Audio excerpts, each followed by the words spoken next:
अस्सलाम वालेकुम दोस्तों, सबसे पहले ये सरेंडर मोदी जो इंडिया का वजीर आजम है उसका ये बयान सुने, फिर मैं आपको बताता हूँ। पाकिस्तान ने भारत पर ही हमला करना शुरू कर दिया।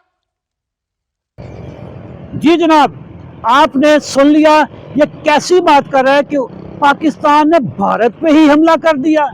दोस्तों, जब लोग हमारे 90 डेज चैलेंज में आते हैं, उनकी शुगर हो जाती है कंट्रोल। जब शुगर माफिया को पता चलता है कि बगैर दवाइयों के शुगर कंट्रोल हो गई है, तो शुगर माफिया भी ऐसा ही बयान देता है, मतलब कि आपने दवाइयां ही छुड़वा दी और शुगर भी कंट्रोल होगी। या ये क्या कर रहे हो आप लोग?